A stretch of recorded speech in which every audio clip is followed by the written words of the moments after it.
So friends, today we are going to see how we can use the rook in the end game. Now this is a very interesting game that I today played today, and if you see, the black had only one pawn extra as compared to white, and the white, you would see the rook is also developed a little bit. It is in the, almost at the center, wherein black kind of looks quite passive. The only benefit is it is in an open space, right? So now what we're going to see here is how we can develop the rook and attack the opponent and see what the best move we can do, right? So at this stage, what we played is try to, what we need to do is try to come at this position, right? This row is very critical, and even for white, I would say this is very critical, right? So if we can reach at the seventh row, and if black can reach the second row, then it is going to be beneficial. So what we played here, we advanced it. We made a chain pawn first, so that the rook can't enter here, and probably rook has to go here and then plan.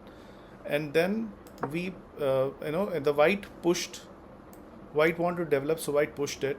I'm not sure why, because maybe white wanted to attack and then come further, right? So what we played here is very simple. We reached the second row, right? And now we're going to attack this field completely. And this is exactly where the king resides, right? This is his castle area, and this place is completely protected, right? All these places. So we want to attack this, and we can also try to see if we can win some pawns, right? So that's the idea behind keeping it here. So now rook understood that, okay, this pawn is hanging, so let me go ahead and give protection. So we went and did very simple. We again came to the open file, and now we want to attack this place. Now over here, white kind of wanted to push his pawn, and then we simply came into this row. Now this is what the plan was, right? If you see, everything is, white is advanced and everything, but then now the black is currently in a second row. Now we can do a lot of attack at this stage, right? So next, white plays it further, so probably white was looking to exchange, and then probably if black takes, then white can probably come here and attack both the pawns, right? So we and if white takes, then black takes, and then again, rook can take, and rook can get a one pawn advantage benefit here. So but is black interested in doing anything? So black will capture, so that's a free pawn. So we have an attack, two attackers on one pawn, so we attack that. Also kind of threatening the white to either push it to here or kind of move aside. So let's see what black does here. So black comes to the open chain. Now if we kind of forget, or probably go behind this pawn to attack this pawn, then there is a back rank checkmate pretty much possible. If you see, if he gives a check, so let's say if I go here, right, and probably I want to attack this, and then this is a checkmate. Now black rook can come, and then we take again a check, then this is a checkmate. So back rank checkmate, I have seen a lot of people kind of miscalculate that and don't see in the hurry, and a lot of time people miss that. So we have to be very careful about back rank checkmate. I have to ensure that the king is protected always. So what we do here is we just push the pawn. So if any point in time, if any check comes, you can just push and then move forward, right? So we don't want to get trapped in a back rank checkmate. Yeah. So here white captures the pawn, in return black captures the pawn, so it's a common exchange, so that's done.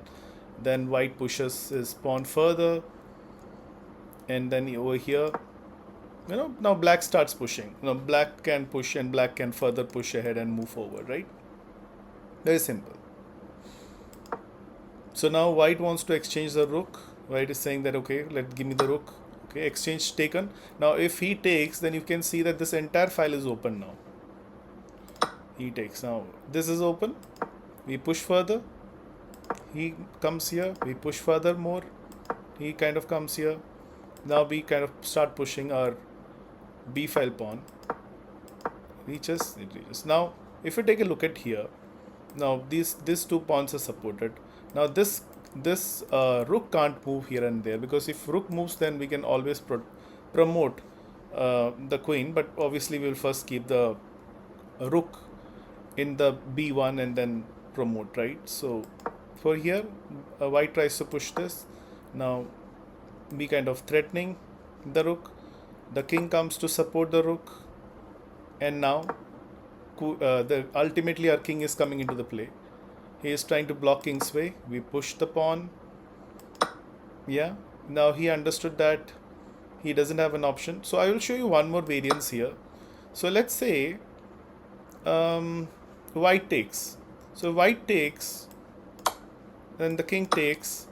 Then if there is a check, then this we can always take his rook back, right? So that's the idea behind it. So over here, what our opponent played is, opponent was careful and wise, took exchanged, and then we kind of exchange. And we also kind of, if you look at this position, this is interesting, right? We are sacrificing our rook here.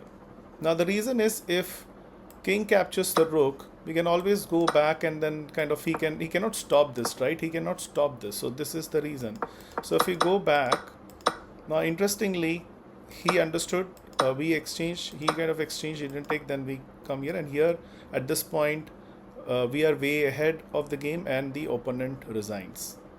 So hopefully you have understood few things. Few key takeaways is, try, if you have rook in place, or always try to focus on the open file. These are the open files, right? And try to come in the open file at the earliest and cover these row, right? So second row, or if you're playing white, then you can focus on the seventh row, attack, and then probably you will get an opportunity. I hope you enjoyed the video. Please like, share, and subscribe this, and do watch our channel for more games. Thank you so much for watching.